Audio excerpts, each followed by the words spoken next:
Are you ready for the weekend yet? We have events, news, and a guest for you to enjoy this Lake Life weekend.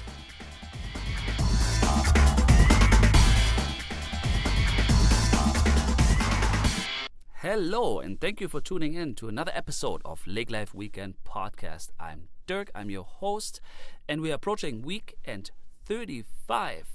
Stay tuned for an interview with Arvig from Arvig Communications. And you may think, why is that a Lake Life story?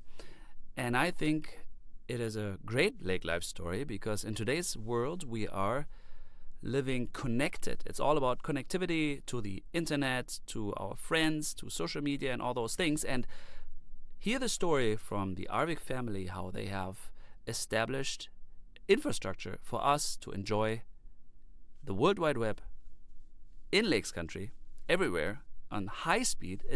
I thought it was a really great story. So hear Alan talk about the past 7 decades and how his father started a very small company in Perham and how it grew pretty much into all directions of the state of Minnesota. Stay tuned for that, please. And also, go to our website, lakelifeweekend.com, for latest updates, the area and our event schedule and our event map. If you haven't checked that out yet, please go there and tell us what you think. Also, email us to events@lakelifeweekend.com so we can put your event on our map coming up. If you have any questions to what we are doing, email us as well. And if you'd like to have our publication or anything, we have postcards, we have stickers, and we have a road trip map as well. Email us and we will send you a little package. We always like to connect to our community members. Thank you so much for sharing our content on Facebook and everywhere where you can find us. Please give us your rating about this podcast if you feel like it on iTunes or wherever you are listening to this. I don't want to keep this much longer now from our interview part. Please enjoy Arvig and the Arvig Communications story from Perham, Minnesota. Have a wonderful weekend ahead.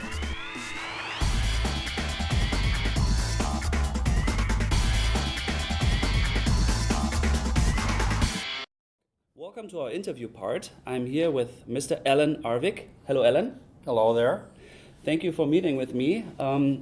I was going to capture the Arvig story, how we are connected to the World Wide Web or communications in general in Lakes Country through your organization. Before we go into a deep dive about the history, about your father who founded the company, I would like to hear a little bit about yourself, and let's just dive into the Arvig history with your dad, maybe. Okay, well, my history, I was born in 1940 in actually Sauk Center. Okay. Moved to Wadena, Minnesota about 6 months later. This is what I've been told anyhow.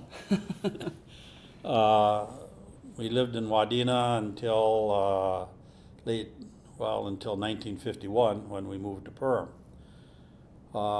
My school years were primarily in Wadena, although my last year in Wadena I went to school and started in Watford City, North Dakota. Went to a town in Montana, Glendive, and then from there to Wadena to finish. I spent 3 months in each location. Okay. The next school year was Perham. That was in 1950, the year with 3 schools. So your family moved around quite a bit. My father did. He had electrical business in Wadena, but he also had a construction company that built rural electric lines. He put in the power to rural farmers that never had power before in their life. Oh. And that's how a lot of the rural countries, some of the counties, some of the telephone companies or power companies in Minnesota got their first rural power was from Arvig Brothers Construction. I see. we did, I'd like to say the western half of North Dakota was built by Arvig brothers. And then from 1945, 1946, I spent all my summers traveling with my father and living in a trailer house. And Helping? the family went along. Well, that's helping. I spent a lot of time out on the crew, so Yeah.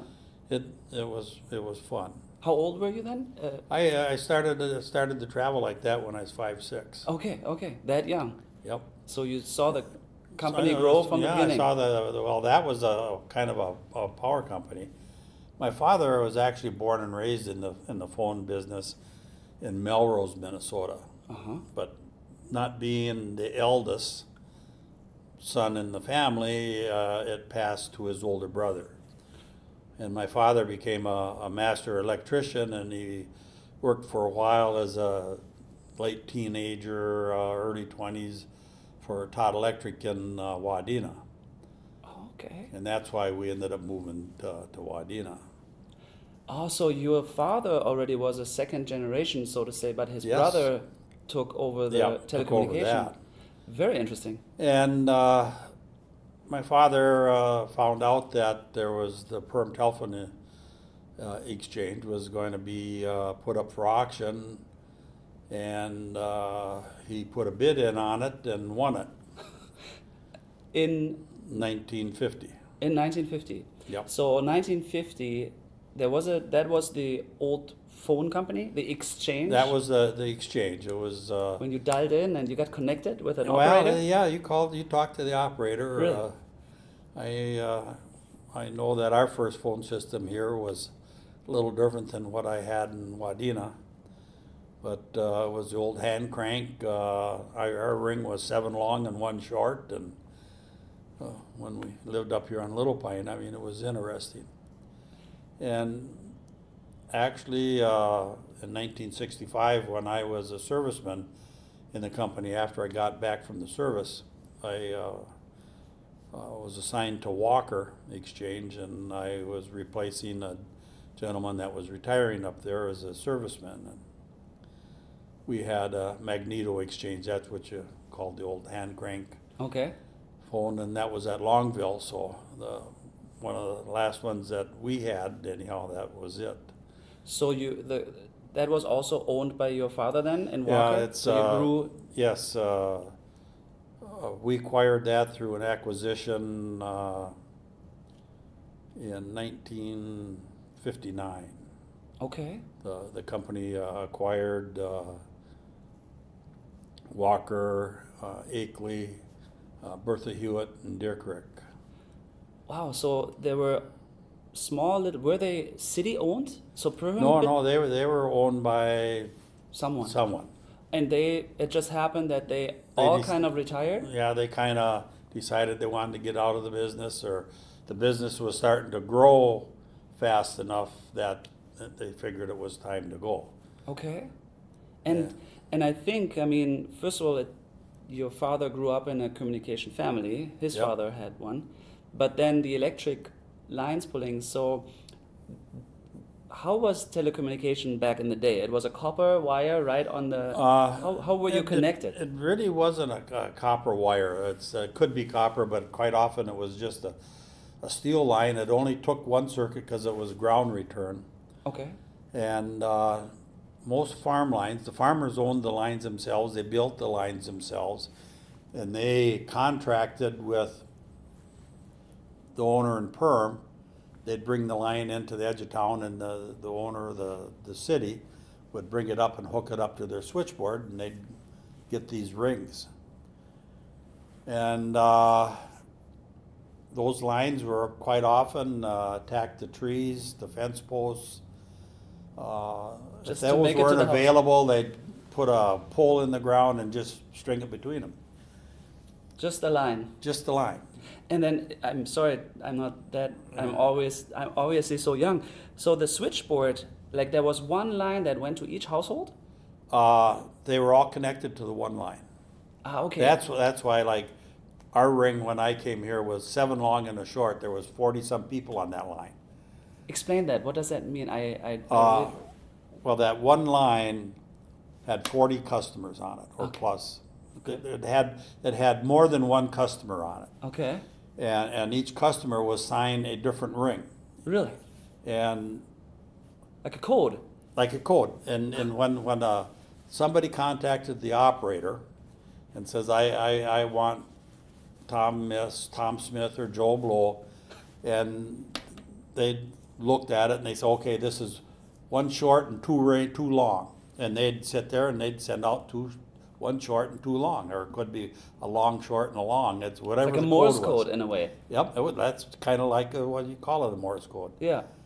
But that's how they would ring it, and somebody out in the country, in the rural, outside the city limits, everybody would hear this code. I was gonna say every phone on the 40 would ring. Every phone would ring.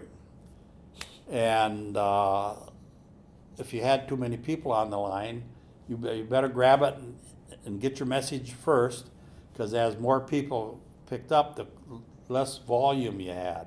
Okay. And all of a sudden, everybody would pick up, then nobody could hear anything. So That is. it was difficult. But Yeah. then that's why most of the rates there were, this was back in the 50s, so they weren't too expensive anyhow, but they were in cents and not dollars. Per call? No, for a month. Oh, for a month. Okay. Unlimited calling? Yeah. I remember going to Longville, and that's the magneto system that I had to take care of. It. They maybe had 125 customers in the whole exchange. But a business customer paid about 72 to 75 cents a month, and a residential customer paid 30 cents. Wow. Okay. But the service that you got, that's about what it was worth.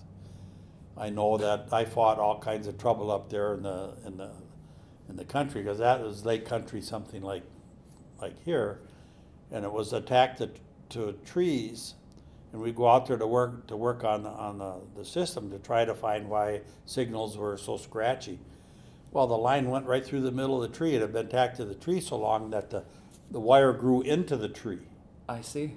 And so in the spring, when the sap was running, it was kind of grounding the line and make it very scratchy, very noisy. Yeah. In the wintertime, when there was no sap, it worked good.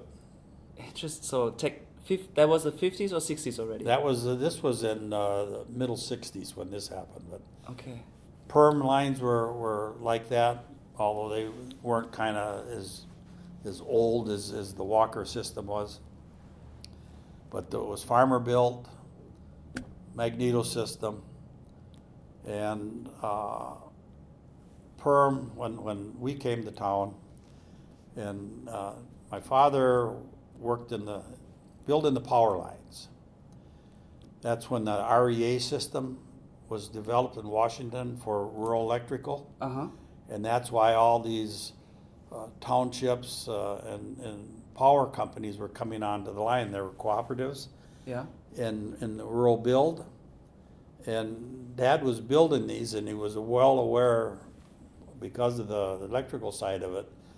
In 1948, they passed a law, or they passed a regulation in Congress, and they opened that up for rural telephony. Okay.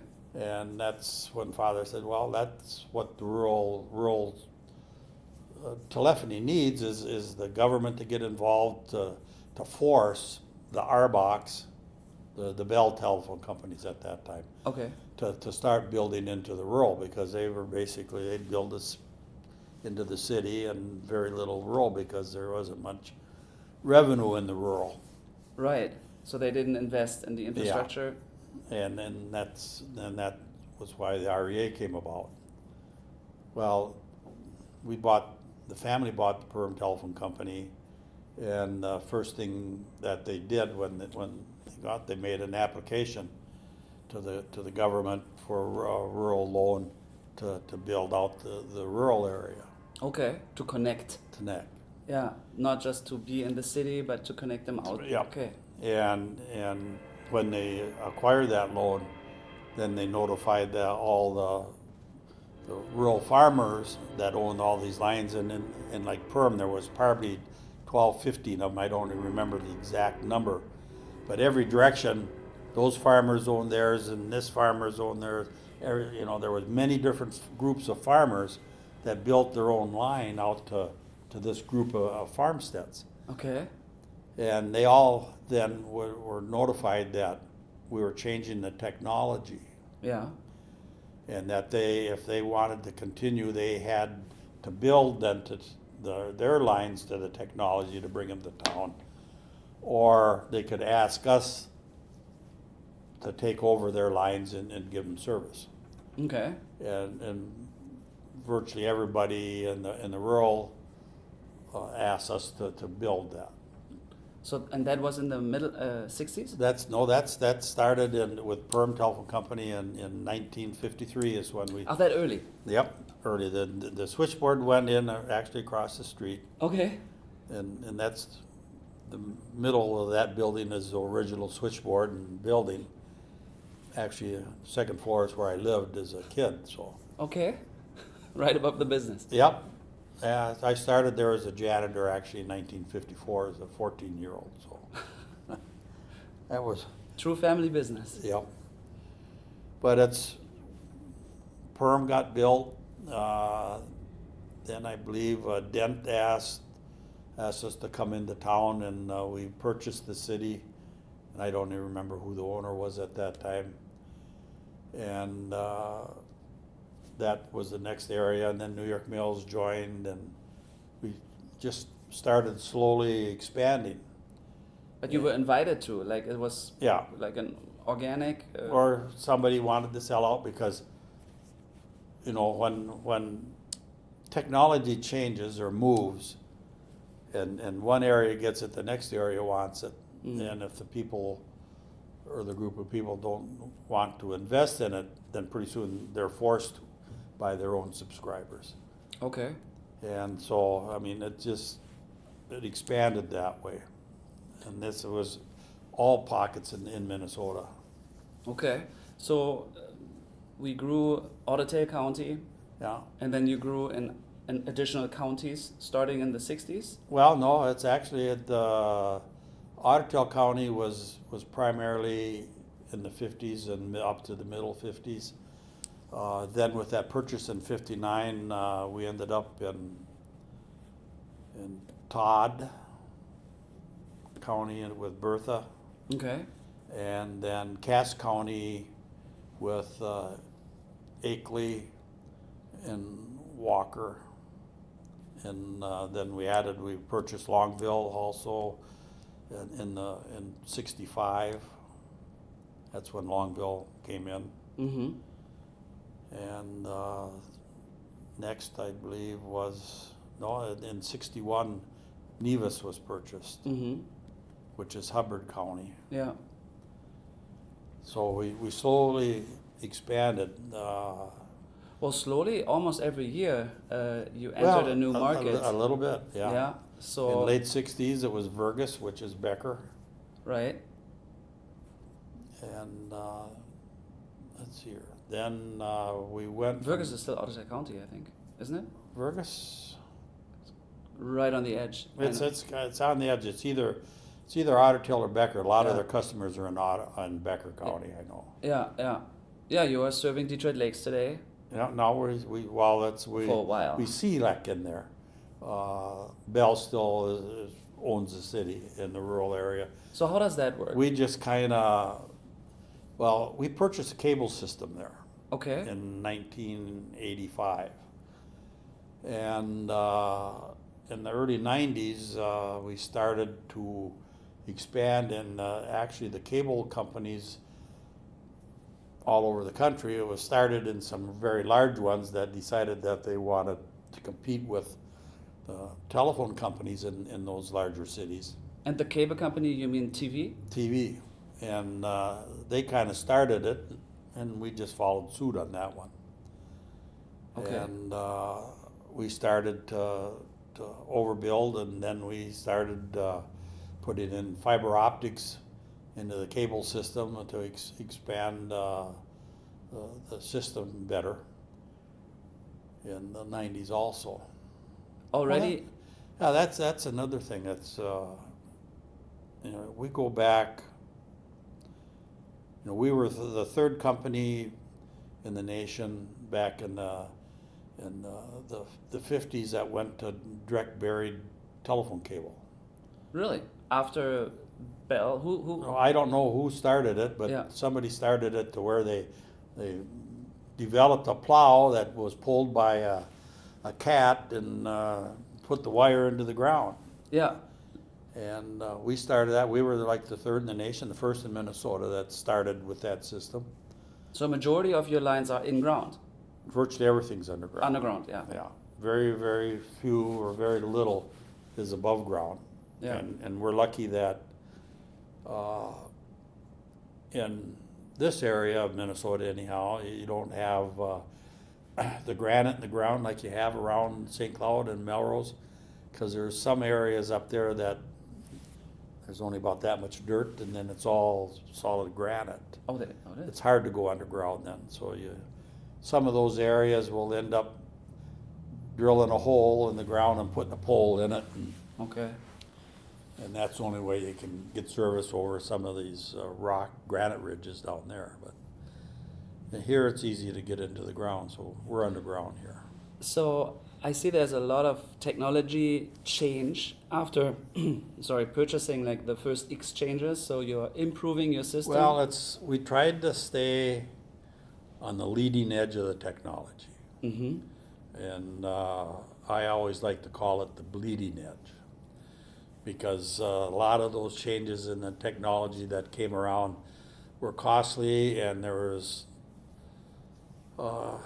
quite a few that didn't work. So you invested in technology that didn't go anywhere because something else had came along that was just a little bit better and doing the same thing, and it was cheaper, and that's what worked. So that you'd make the little changes and it would improve. Fiber optics. We started fiber optics in 1990. Really? We still have it in service today, and we started at New York Mills. We were the beta study for Calyx. And we served 110 customers from New York Mills to Rush Lake. Uh-huh. And just phone, obviously. There was no internet yet. No, there was no internet No. yet. That was just phone. Through fiber optics already. Yeah, well, it was phone and video. What kind of video? Cable TV? Cable TV. And that was where we started cable TV within our own cells. Yeah, you provide, okay. Yeah. And That was founded, is it a division? Like, was that founded in the 90s then with that technology, or when did that come about? Yeah, well, the cable TV, that was the kind of the technology for fiber optics. Mm-hmm. In the video for that. Calyx got into it, and we were a beta study for them. They had a company down in Kansas that was the Alpha company that did it. Mm-hmm. And a lot of changes, a lot of advancement. We spent the cost per company on those 110 people. You couldn't charge enough in their lifetime to ever recoup it. But that's I'd like to say we were on the bleeding edge, because it led to technology that became to where you could make some money on it. Is that still in the ground and used? Oh yeah, we still use it. Okay, so it was a successful study. Yeah, a successful study. Calyx is a large provider in the video and in the fiber optics system in this country. Okay. And it's a partner of yours, or you're a partner of them then? We were, but they filed a few times and we didn't reinvest. Okay. So we still use their product and everything, but we have a few shares. But yeah. So from the 50s and 60s and that growth spurt, Now, in the 70s, 80s, and the 90s, we arrived at fiber optics. What happened between the 70s, 80s, and 90s? When did you take over from your dad? My father died in 1975. Oh, okay. He had a bout of cancer that they discovered in the fall of 74. He had an exam on 24th of December, and they said it's terminal, and Sorry. he was buried on April 2nd. So Okay. And then you slid into his shoes. I slipped into his shoes. Yeah. In 1975. Yep. We had 26 employees at that time, about 9,000 customers, not quite. So and it was a primarily a voice-only company. And was it small, or like how many companies of that size in Minnesota existed? At 9,000 customers? Well, let's see here. 1975 in Minnesota, there was probably 150 telephone companies or more. That many? Yeah. At 9,000 size, we were probably in the top 10 in the state. Like 100? Oh, wow. Oh, yeah. Well, at that time, there was about 6,000 in the United States, telephone companies. Now they're down to a couple hundred. Yeah. Well, in Germany, that didn't exist. It was, you probably know better than anyone, Deutsche Telekom. Like here, T-Mobile is a Yep. German subsidiary.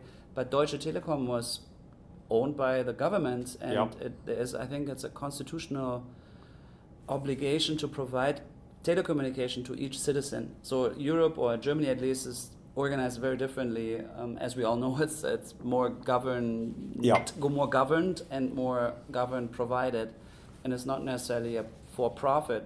Like everybody needed to be connected. That was a different approach. I did not know we have 150 back in the 75s that was just connected, just the state of Minnesota. just the state of Minnesota, and you're Yeah. one of them. And did you then, from the 70s till the 90s, did you just acquire?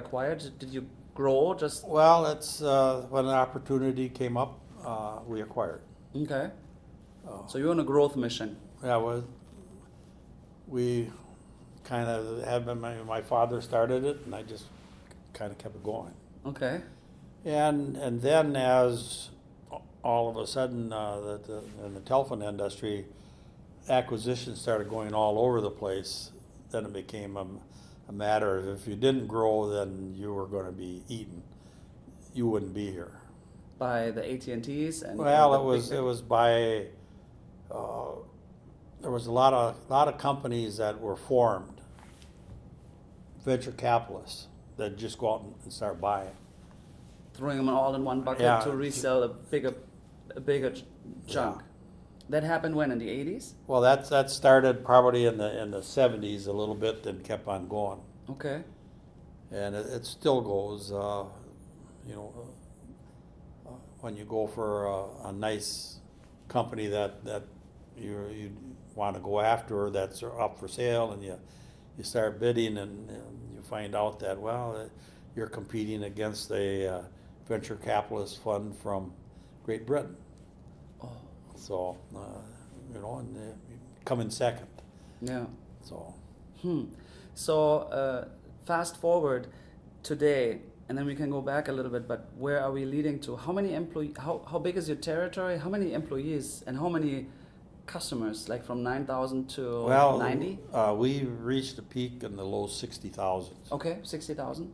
And then with the cell phones becoming really popular in the last roughly 10 years now, that's dipping down to we're about 50. Okay. Or maybe Households. just under, Households, though. yeah. Mm-hmm. And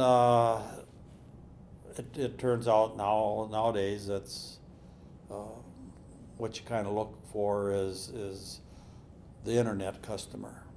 There's a lot of people that are internet only because the cell phone is their phone. They don't want a landline. Mm-hmm. Mm-hmm. They can live with the cell phone. Right. They use their landline to connect to the internet.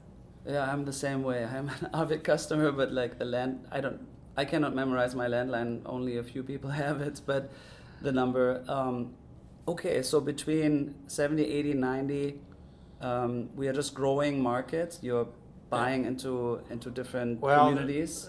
we bought into different communities because, we were always in the acquisition mode, and there was quite a few of those that we were contacted by them and asked if we were interested.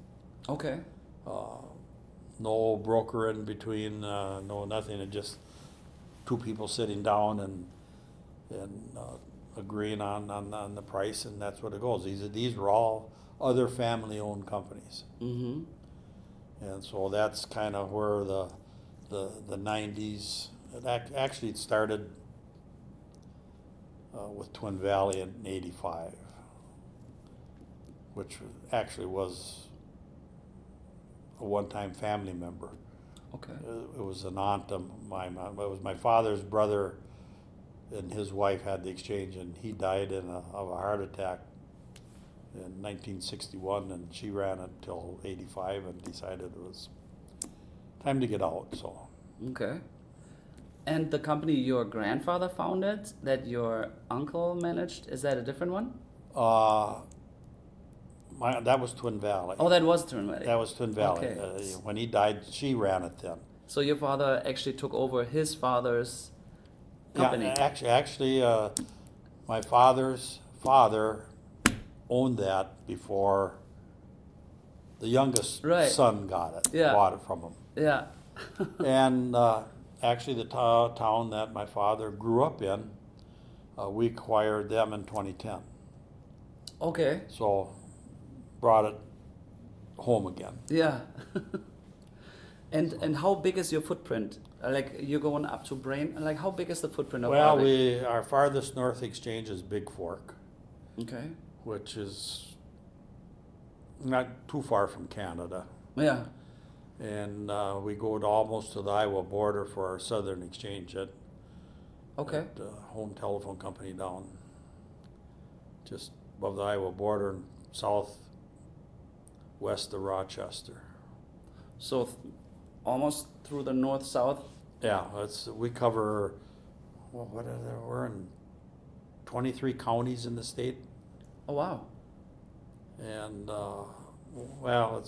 we actually our fiber network now in the state rings the metro, runs from Rochester to Duluth to Fargo. Okay.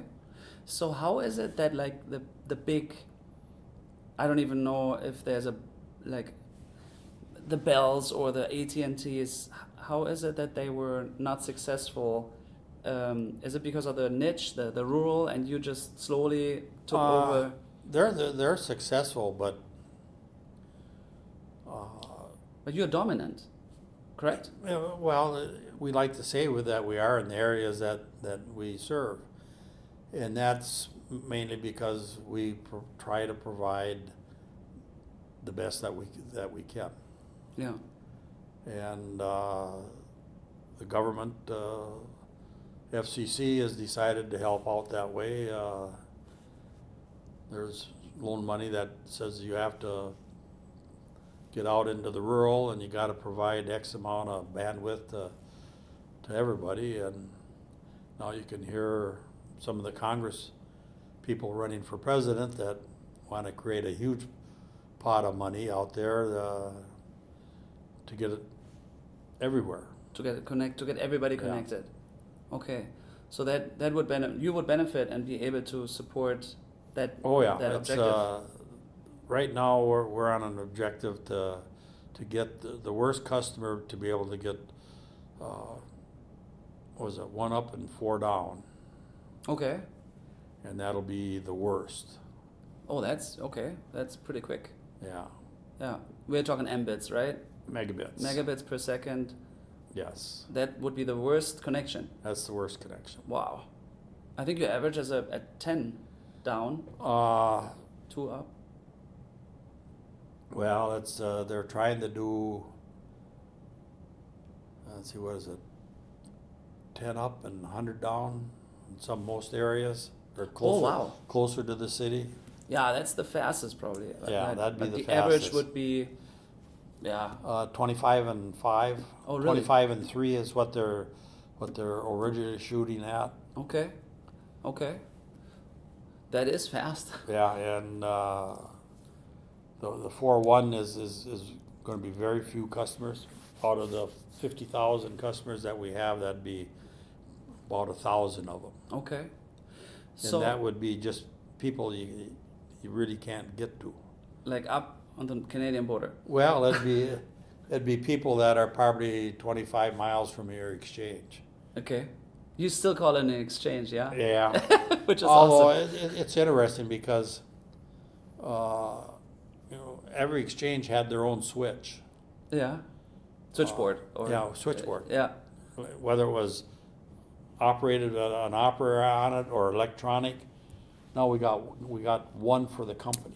One big one for the whole company. For 50,000. Well, there's actually two of them because we got they're dual. Okay. If one goes down, the other one takes over. Okay. The one for all 50,000. Isn't that? Yeah. I mean, you have seen from the one cable with 40 customers. You have seen it go from primitive, let's call it. Sorry, with all respect, primitive it was to fiber. Yeah. So you witnessed the whole technology transformation. How do you feel? Like, is it mind-boggling? Like data zipping through the lines? Oh yeah, I'd like to lay in bed once in a while and say, I wonder what my father would think about it if he could actually see what his exchange and what his company turned into. Huh. It's the growth. And this is something he never really figured. No. Although, if you read the funnies in the 50s, and you read Dick Tracy, video wristwatch. Oh yeah. And now we're there. And speaking on it. Yeah. That virtually is there today. Yeah. I remember Back to the Future when there was this video calling that was also the early 80s, and that was still a dream, and now that is just all reality. Do you think, sometimes I think, did those visions or those like the cartoon that you just described, or what I remembered from the 80s with Back to the Future, do you think that drove the inventors and the technology to get there because they saw, like, we want to do this? How do you think that happened? That we provide internet to every lake household. I mean, that's why I think it's so interesting to talk, because you connect us, rural, and at the lake to the World Wide Web, and without any issue. And everybody on the lake can watch Netflix. I think sometimes people don't even think about it. If everybody is streaming and there's a couple people in each household on a small lake, we are all watching Netflix at 11 p.m. because the lake is dark. Yeah. We're not swimming no more or fishing, maybe some, but that is a task that we have to overcome where we're at, and you provided that technology. Like, how do you think we got that far?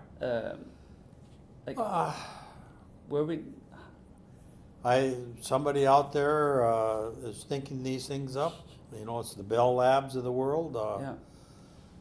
They come up with this. I mean, the video phone was developed back in the 60s. Really? Yeah, the idea, and they actually had it working, but it was so costly, you couldn't develop it. It wasn't feasible, or like it wasn't feasible. Huh. But it worked in the lab. Oh, really? Yep.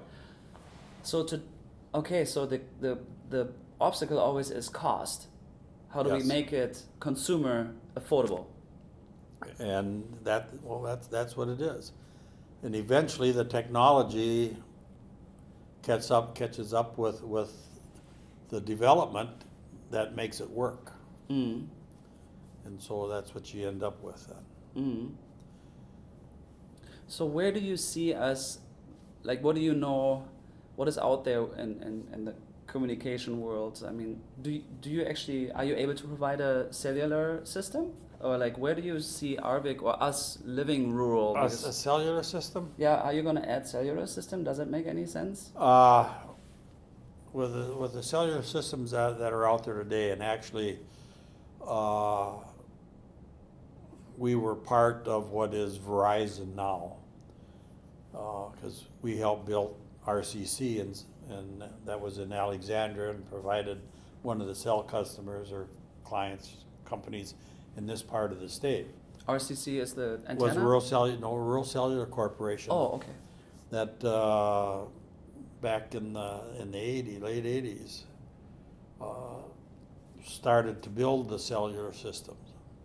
Oh. And the headquarters for basically the northwest quadrant of the state was RCC, and headquarters was in Alexandria. Okay. They sold to Verizon probably a dozen years ago. Okay. But you did not, back then you weren't interested in going cellular. You couldn't. Well, you couldn't afford to do it because the technology was very costly, and then the government started this. Well, to look at the billions of dollars they get for selling the bandwidth. I was just going to say, in Europe and Germany, they just, the G5 or the LTE, they just auctioned that off, I think, I don't know, 5 billion or something. Billion. Yeah. So there's only that many players that can compete. Right? Yeah. And that's why right now we've got there's more than 4 cellular companies in the United States, because there's still some smaller ones that have a niche market in certain communities. Mm-hmm. Eventually, I think those will all be gone too. But right now, you got Verizon, Sprint, AT&T, and T-Mobile. Those 4. Yeah. They're the 4 primary ones. I think Sprint will be gone shortly because they're going to end up with a merger with T-Mobile. Yeah, I read something. Yeah. So you're going to have 3. Okay. And so you got 3 sets of big towers in every area of the state to cover everything. Now they're talking about 5G. Right. I have a hard time seeing 5G ever get into the rural area. Okay. Mainly because the bandwidth in 5G means that you need a tower about every 300 feet. That's what I saw on a graphic too. You need a lot of points. Like, you can only provide it like in a stadium. Yep. You do them like tuck, tuck, tuck, tuck, tuck. And you need a lot of access points or whatever it's called. Yep. See, you take a look at Minneapolis. Minneapolis, I guess, is one of the targets that potentially will be built. Mm-hmm. You have to have a tower in the middle of every block. Wow. And now they don't even know yet, because we are sending frequencies, they're shooting through our body too. Well, so far, every study says they aren't causing any effects, but there are some people out there who don't believe that. Yeah, I don't know. Especially when you're holding the cell phone against your head all the time. I only use a headset for that reason, because I claim that it gets a little warm up there, but I don't know, maybe I'm just... well, I know that if you're talking a long time, the phone gets warm. Right, and maybe that's just, radiating on my skin. For sure. Well, it's something's heating it up. Absolutely. There's a lot of current going through there to do that. Right. Yeah, I don't want to put it too close to my head.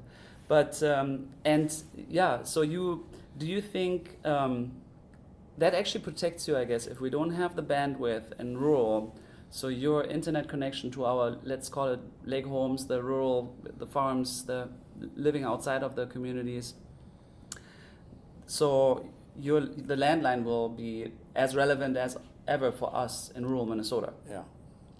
Because if we want to have high speeds, we got to be on a I call it the copper line or fiber line. We got to be on the line. Yeah. See, in my mind, the only way 5G ever gets to the rural is they have to have a technology that tower is cheap enough, or the signal transmitter is cheap enough that for a single farmstead, you can go out there and on their silo or on their chimney, you put the antenna and it'll reach all points at least within where their buildings are, that they can use a cell phone. It won't get to them, to their tractor in their field or anything like that. Right. They'd have to have a handset, which I don't know what size it'll be, but I know that someday they'll have a handset that will go between 5G and 4G or 3G. You mean you mean the phone, right? So one handset, one phone, so that you can use that when it's 5G when you're within the city, and it'll go to 4G when that's all you have available. It switches. It switches. Yeah. I know they will end up having that, but to get the 5G, which is supposed to be better, because you get more bandwidth with it, just shorter distances. You go out to Little Pine Lake, and you know, a lot of homes that are 150 feet apart. Maybe the tower is cheap enough that you can put a pole up here, and you know, every 300 feet you put an antenna, and you can serve everybody then. Right. Maybe you can get 5G to them that way. But question. But to get the signal out there, you've got to have fiber optics. Right. So that was my question. The antenna that you just described, it needs to be fed, right? It's sending out. So it actually is connected, hardwired, and then sends a Wi-Fi or like a. Yep. It's hardwired to a unit that is fed off of fiber optics. So I thought, like, for example, Steve Jobs, his goal or dream was that every phone in the future is just connected through the internet, like, let's say, Wi-Fi connections. So I think rural, in our houses, because you can use the function, I just found that out, cellular on Wi-Fi on. So when you're in a Wi-Fi network, you actually have cellular. I was just in Germany, in fact, in the cellular network of a house, and I had my American phone working through cellular. Your internet has to be connected to a Wi-Fi network. Right. So I was using an American phone in Europe through Wi-Fi, and I just used the internet to communicate. Yeah. So would that not be helping and substituting that 5G? That could be, but it might not rural. be. It might not be 5G because most cell phones are 3G or 4G. Is Wi-Fi not even faster then? Wi-Fi. Would that be even faster? Well, it depends on what your router is. Okay. I'm really impressed that you know all those things, because I really don't know. Well, but you're totally in it, yeah? If you really want to know what the technology is, you got to talk to my son. Okay. But now let's come to that point. Your son now is the operating partner? Yeah. Like, what's your role? Is still guide, or? Well, it's. Did you retire? No, I haven't retired, okay. but I don't do any of the day-to-day anymore. That's my son. So. And okay, so he is the third generation in your part of the company, and but actually we have a fourth generation here now too. Already? Yes. Okay. David's eldest, his daughter, is working in marketing. Okay. So. And if I would like to count your grandfather in it too, because he actually probably initiated the road for your father. So you're a long-term telecommunications family. That's very rare, yeah? Yep. Very unique. Well, it is unique, but there is another Arvig family that's followed in the same path, and that was my grandfather's brother. And he had the telephone company at Pequot Lakes in Reamer.